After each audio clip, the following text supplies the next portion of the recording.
subtle power of emotion. We have already seen that there is but one basic energy behind all movement. All desire, all emotions, all thought. We use this energy in any way we please. We set this energy in motion, thought, emotion, desire, and in these there are many movements acting on the body. I often think that this force is used like electricity. We condition electricity. It's an energy, but we do not know what this energy is. We call it electricity. No one has ever seen electricity, but we know that it is because we can use it. And we condition this electricity to life by putting it through generator, wireless, X-ray, and 100, probably 1,000 different ways we can condition electricity. So do we condition this life energy, which in itself has a basic principle, unconditioned, free and natural. We condition it through emotion, desire, thought. We direct it to these particular forms that we ourselves create. Therefore, we condition life, this life that is free and natural. I like the word movement because it conveys true meaning of what takes place. In every thought, every motion, every desire, there is movement in one direction or another, according to the nature of thought, motion, desire. In every emotion and desire, the thought becomes a central figure in motion.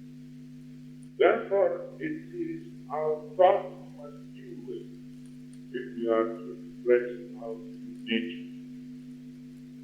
All emotions and desires are mental currents. There are two different kinds of mental currents, although only one force underlies both. We have the current that acts against us and the current that acts in our favor. But the basic energy is the same. We change it, we condition it. Therefore, we must learn and understand what we are doing. We find that this movement takes place in ourselves. We condition then this energy through our emotions, through our thoughts, through our desires. And immediately we discern what we are doing. We become aware of the fact that we are conditioning this energy in different movements. These movements affect us in one way, sometimes negatively, and another way affect us positively. Nevertheless, it's the same. And I always think that even if it is a positive or negative movement, these are experiences in our lives. And as long as we discern and the cause of it, even the positive and the negative are the same to us when we discern, because we are neither affected by one or the other. We discern the cause. We discern our own conditioning of this energy, and we are able then to stand and look upon it as a relative thing. These conditions are relative to you. They are relative to the individual. And immediately you see that they are relative to you, then you have power over them because you deserve it. But if you are caught up in the swirl of this emotion, the swirl of this desire, the swirl of your thoughts, then you're caught up in them and you are conditioned because you are bound by the conditions. It is perfectly true that we ourselves are the creator of all things in our relative world, to our mind, to our thoughts, to our emotions, to our desires.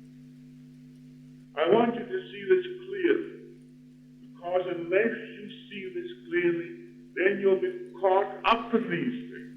It is to free you from these things that I have come to show you in photos of this wonderful truth. There is no limit to the number of emotions.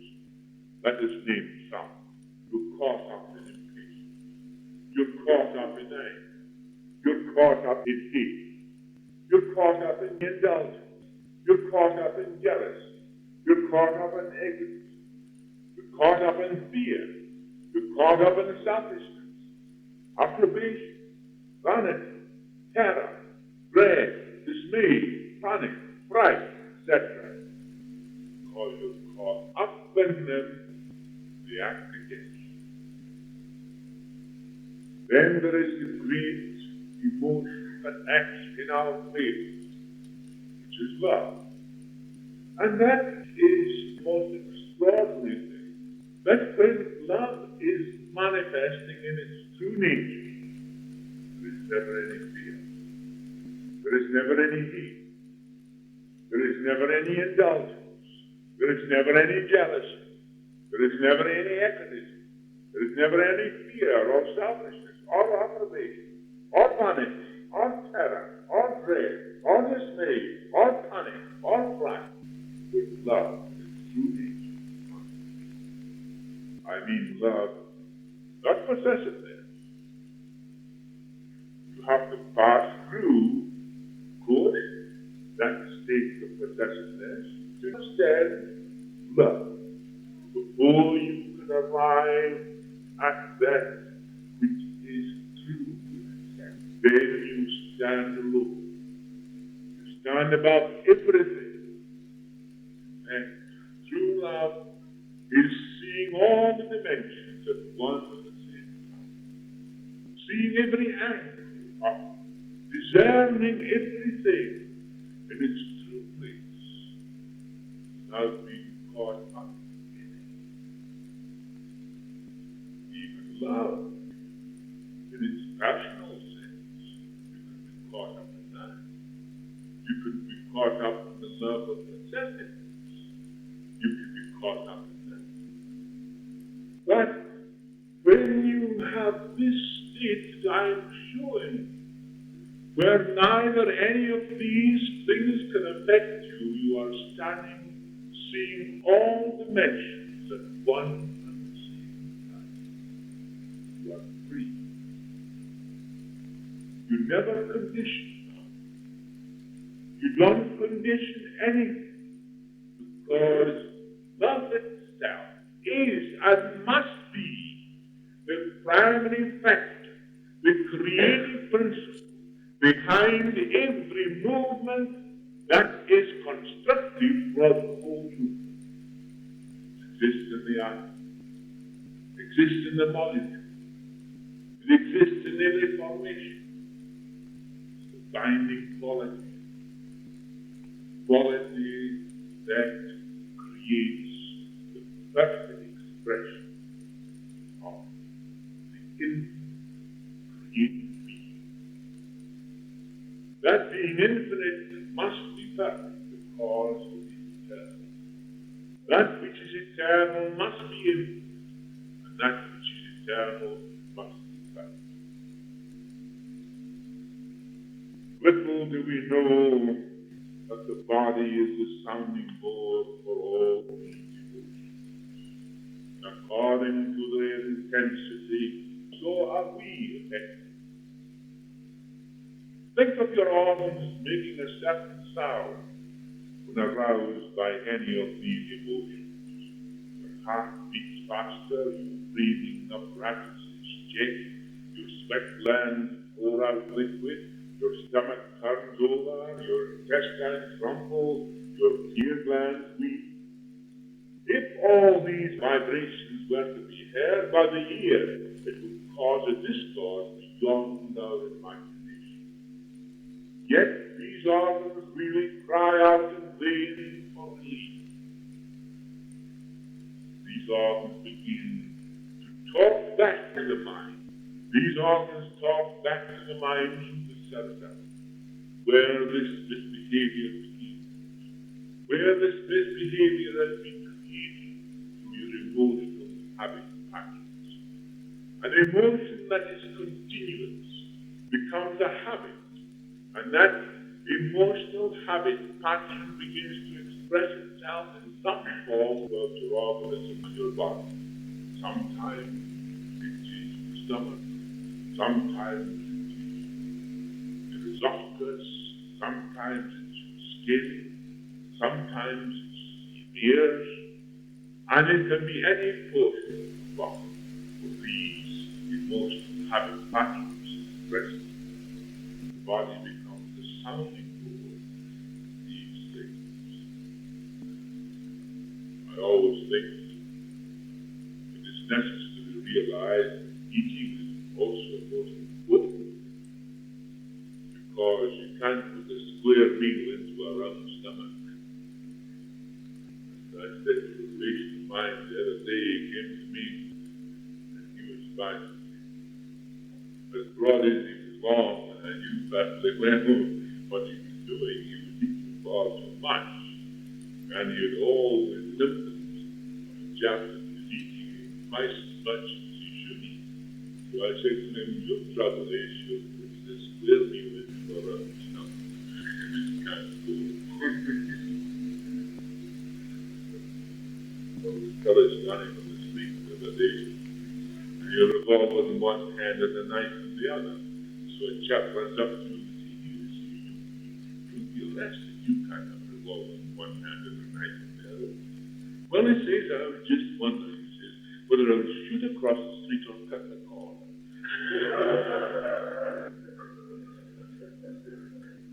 The combinations of the organ's behavior are limitless in number. There are those which harmonize our organs and those which cause disharmony. Most of these are not caused by reaction to physical danger, but by reaction to events, people, and things. With the result that we deliberately create a disturbance in our working organism.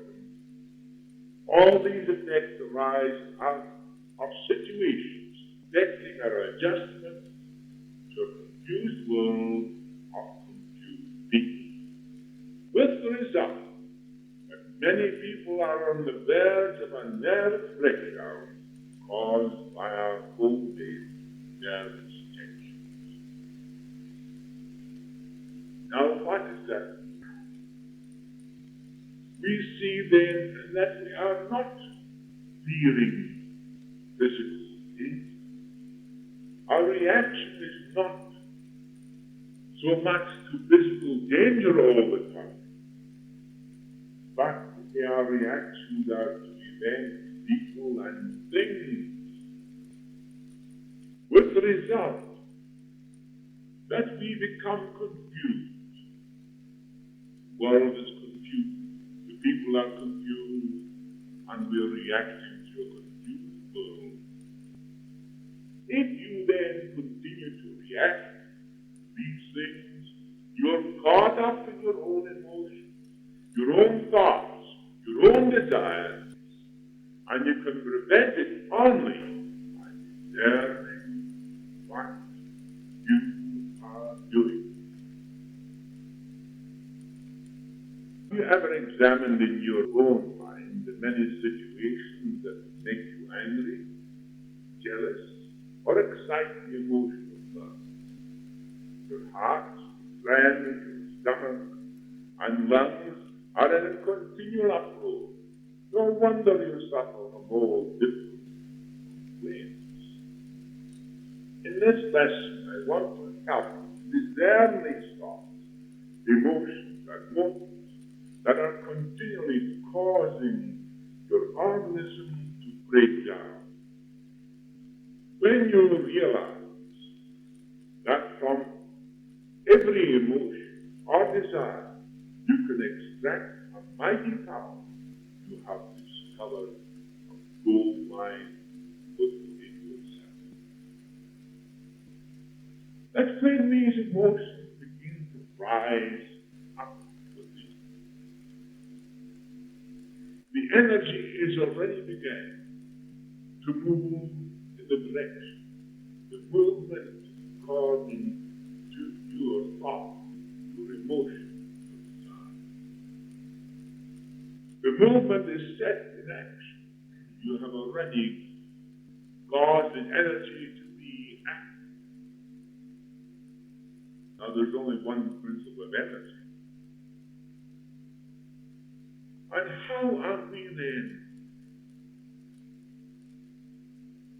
to change the polarity of this energy once we have aroused it, so that this energy does not affect us destructively, but we can use it after it is aroused and directed into channels that will aid and help us. There is tremendous force in every emotion. You must not there suppress an emotion. If there is a tremendous force in an emotion, and you suppress that emotion, unknowingly, you're only creating trouble for yourself. If that emotion is a movement in the wrong direction, and you suppress it, do you think that you have destroyed or altered that movement? No, it continues to move in that direction. But immediately you become aware of it, thereby changing the polarity of the energy to work for you and not against you. You are the director of this energy. You are the director of the movement that takes place in your body. But you can only do that when you become aware of your own awareness. That seems bleak, but not. Think about it for a little while, and you will see how magnificent it is. Become aware of your own awareness, and then become aware of the movement you have created. You, being that director, can change that movement into any way you will. The energy being aroused goes forward in the direction that you directed, but you can only do so when you become aware of it and not caught up in it. We have two nervous systems that function as one. Each being interlocked with the other. Although their functions are different, they act towards one end. One nervous system deals with the external and the other with the internal. One deals with the external things. This organism here we call the cerebrum. Otherwise we call it the cerebrospinal nervous system. And the other one we call the sympathetic nervous system, which originates in the cerebellum. These two are linked together by what is known as motor or sensory nerves, so that your thoughts passing through the cerebrospinal system is caught up through the sensory and motor nerves And the sympathetic nervous system takes up and performs exactly what you think and feel. And it is this organism that tells you what you feel. So the body begins to talk back to the brain, and the cerebellum begins to tell the cerebrum what it feels. And therefore, if you do not know what's going on, then the vicious circle is in operation because you do not understand. But once you understand the mechanism that I am showing you, you will soon find out that you can direct the energy, you can change the polarity, because you are the director, because you have become aware. If you do not know the difference between the real and the false, then you are lost in your emotions.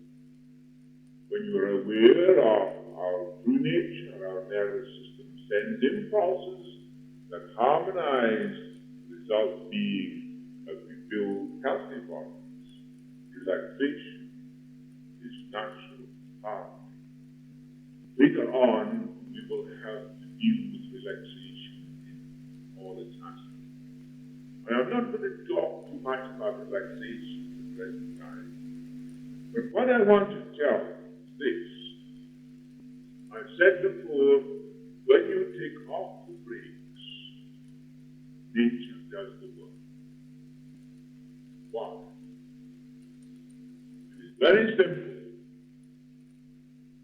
When life is unconditioned, I told you then that we condition life through our emotions, our desires, our thoughts, and by these we cause tension through the nervous system that is our picture upon the body.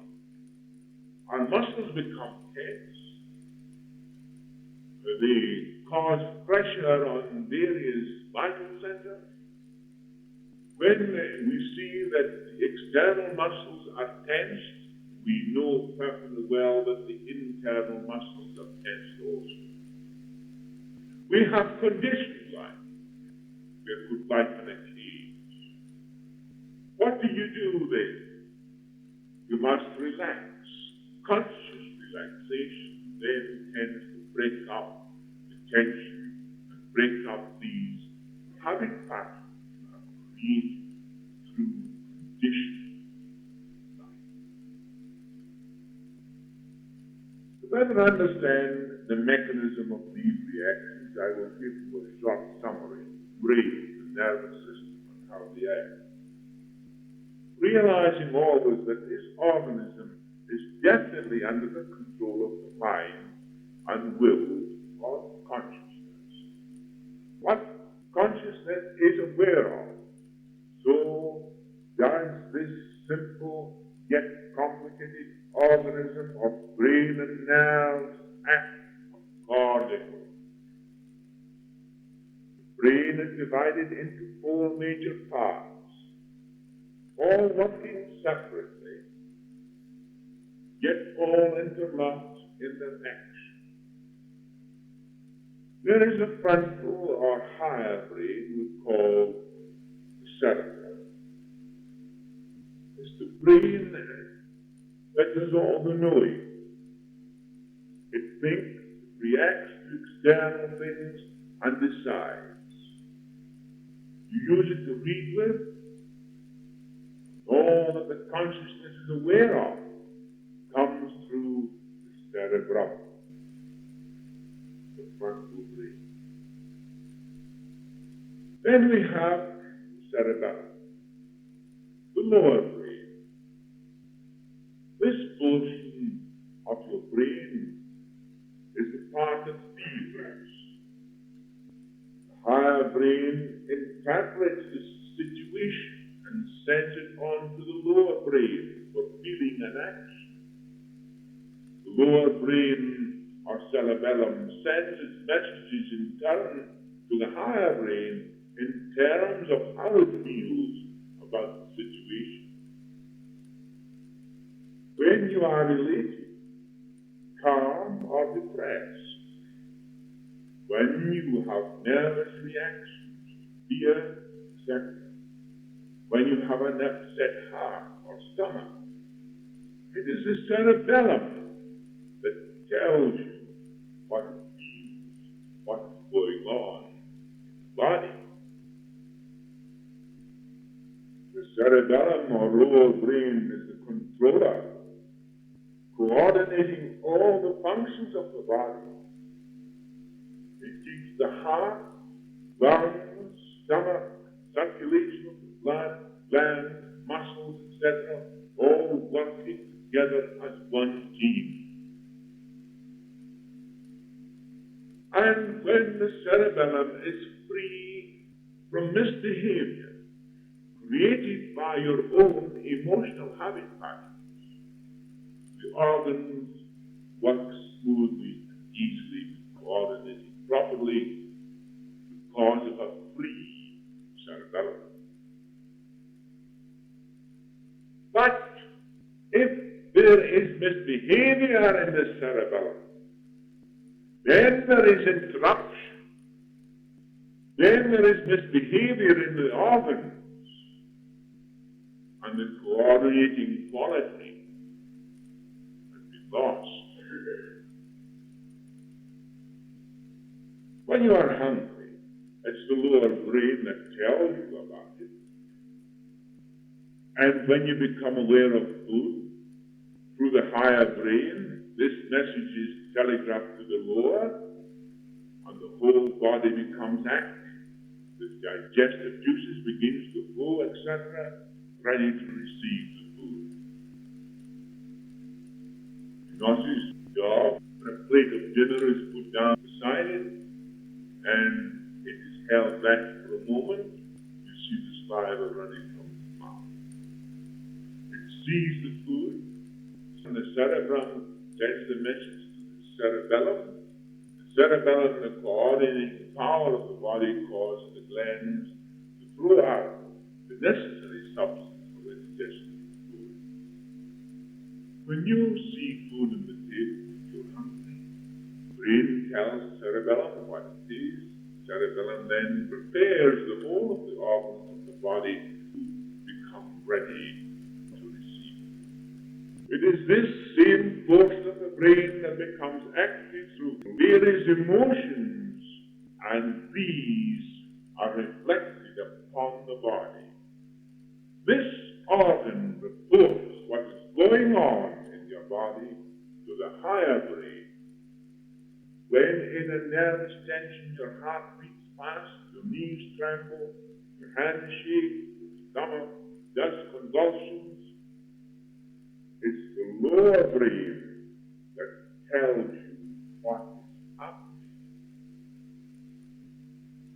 You do not run because you fear. You fear because you run. The more you run, the greater the fear, because you're caught up in it. So we see then these are the two, what we call major organizations of the nervous system that control the mechanism of the body. Now we have what we call the medulla. It's the organ that is like a telephone exchange. All the wires, all the nerves, passing on the messages to each and every part of the body. All nerves pass through this wonderful part of the brain, and each organ gets its message accurately. There is no slip in the exchange, no double connection. This then, for all the nerves move in the body, but each has its own sheath. Each passes through its complete compartment and is sent on to every part of the body. Each different message is carried separately to that part of the body. most wonderful, organized nervous system. Who could create it but the infinite himself, the great intelligent God? Life then created the body, and to reorganize the body. Life that is unconditioned created the body for its own self-expression. Now comes the master control from above, and in the center of the brain, dividing the front towards higher and the lower, there is what is called the corpus callosum. The masters speak of this as the spirit nucleoid, and through this all cosmic truth comes, otherwise known as the 1,000 petal lobes, situated above the head. In drawings you have seen of this 1,000 petal lobes, it is like a trumpet that opens above the head, and as it were, vibrations of intelligence pour into this corpus callosum, and there it is received in its true nature. It's passed on to the brain, to this portion of the brain here, the cerebrum, where the cerebrum then takes hold of it and brings it and makes it into ideas of words and sound that you can understand. So, in everything, what is happening at this very moment is the same thing. I am standing here.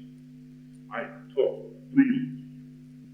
But many of the things I tell you, I have never known before myself.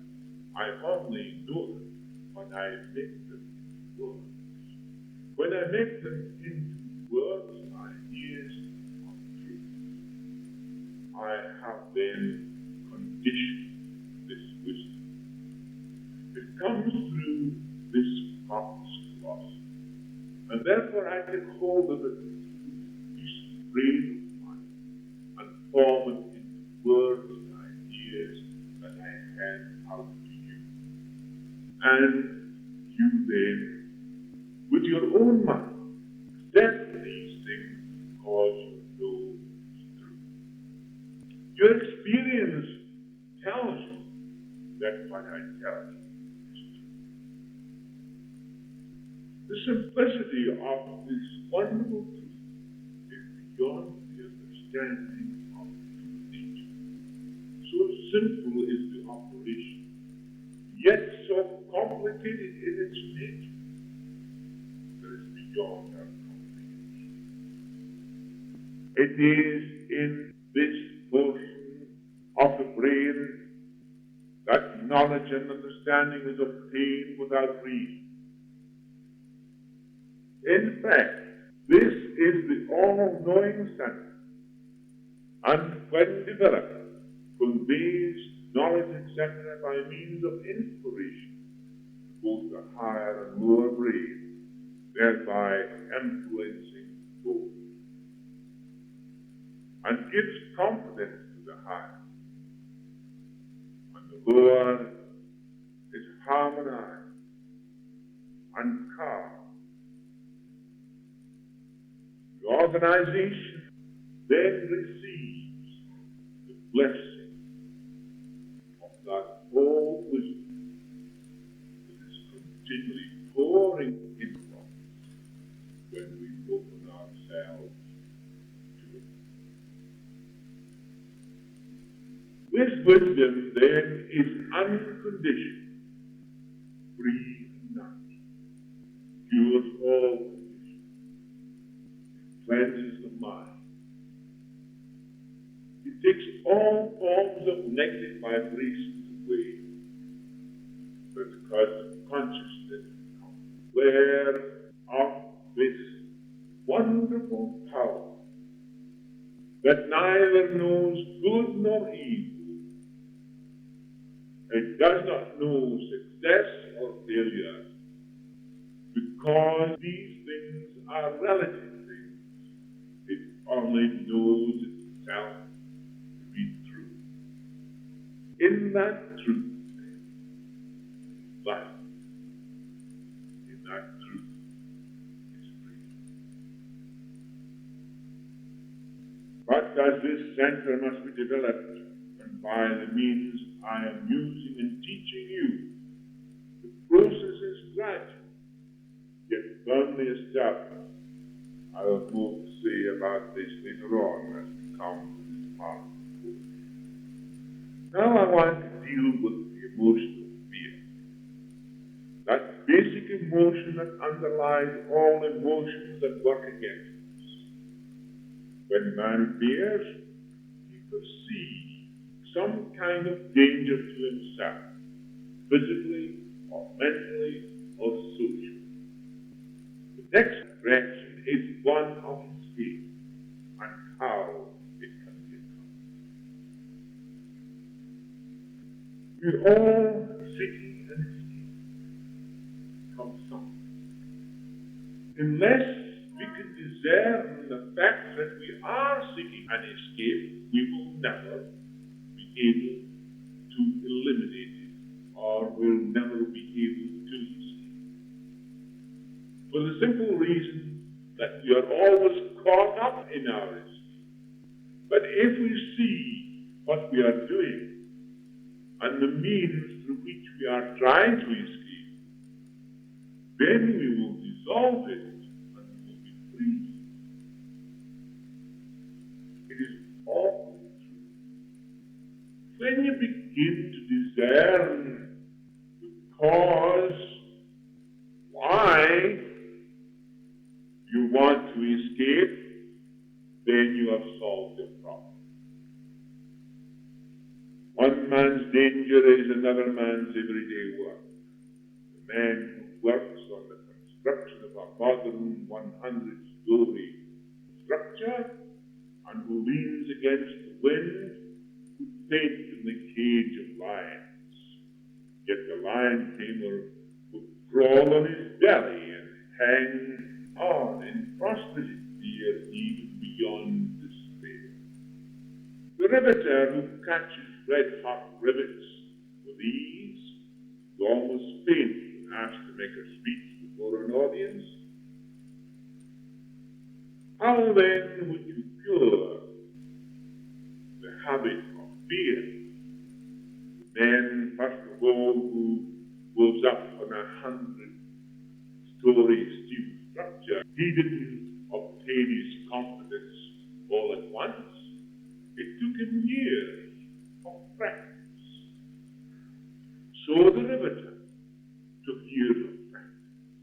So the lion tamer took years of practice. So practice is the thing. Practice until you come familiar. Then when you become familiar, your fears disappear. Fear of the unknown is the cause of most of your basic fears. Something unknown. Something that's not tangible. The bridge that you never cross. These fears set up reflexes in the body, creating disagreeable sensations, which create a strong secondary motive to find an escape. If escape is impossible, these secondary feelings may become so intense as to produce paralysis, and how true that is. If we cannot find an escape, then we feel heavy. Our fear may paralyze us. Take, for instance, walking on an 18-inch plank along the floor. You can walk on it with perfect ease, 18 inches, from here to the end. But put that plank 100 feet up in the air from one building to another and then try to walk across it. See what would happen. Why can't you walk across the plank as easy 100 feet up in the air from one building to another as you can walk across the floor? Because of the fact that you have perfect confidence you will do it here. There is something to support you, but up there is nothing. And your feel of fall is the fear that causes you, prevents you from walking across that plank 100 feet in the air. Most of you then suffer from this fear of being unable to do a certain thing. You have not the confidence. But by practice, you do have the confidence. And that is to say, when you understand that, your fears at the beginning may be great, but as you practice, your fears become less and less, as long as you do not seek an escape. Immediately begin to seek an escape, then you have lost yourself.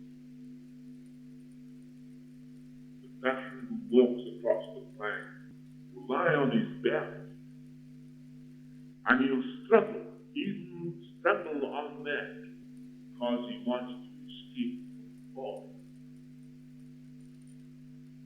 You end your fear when you discern the cause and the process in operation.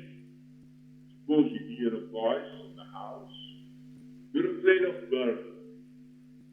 If the noise you perceive is just a cat knocking something over, chasing a mouse, your fear ends.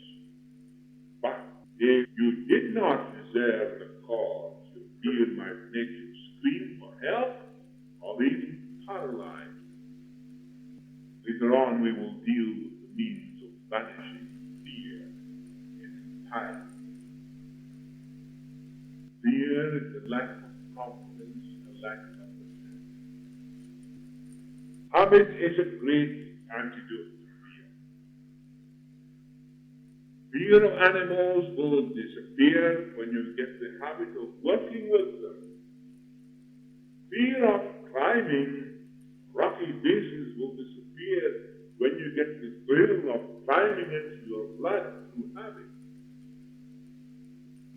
There are very few people in the world who climb rocky bases. I've climbed many in my time. I've climbed the Himalayas, but I have climbed even steeper mountains than that. I've climbed Mount Cook in New Zealand, which is one of the steepest and most dangerous mountains in all the world combined. Although it's only 12,000 feet above sea level, its pinnacles of ice are almost perpendicular.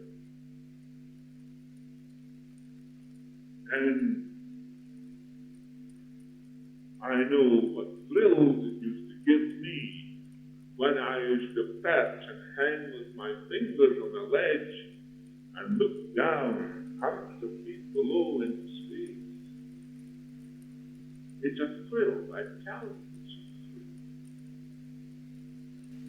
Perhaps I was always a daredevil, but nevertheless, that was bred in me, I suppose, when I was a boy. Was in my younger life, my nearly 50 years old, I was out in the East. I was Secret Service in the East. And I can tell you some tales, escapes I had. Yes, it's all fun to me. Fun. And I think that when you pass through those things, it gives you a feeling of confidence. Have you shot that, stabbed that, kicked that? And all these sort of things. It is not running away that helps, but facing the situation and to establish the habit of facing every situation. You generally hate the person you have injured because you refuse to admit your fault. Therefore, you find something in that person to hate. But you only injure yourself by doing so. All emotions such as hate, jealousy, selfishness, egotism, excessive vanity are influences that rise to the surface in the form of energy. You will note that this energy is working against you and not in your favor. To suppress this enemy in its present form does not relieve you, but only intensifies the condition. So therefore, if these motions arise and you suppress them, you haven't done anything. You've only intensified that emotion, and it will rise again greater than before. You cannot destroy this movement by suppressing. Neither can you remove it by putting another in its place. You have to discern what you are doing. Then this same energy is transmuted and released through the realization of the fundamental life principle of love that is the foundation of all true expression and perfection. Remember, reasoned thinking masters every situation. I remember one time, many years ago, in my exploits, they told me, now you must be very careful, otherwise you will be shot. You don't know what's going to happen to you one moment or another. And especially when you're asleep.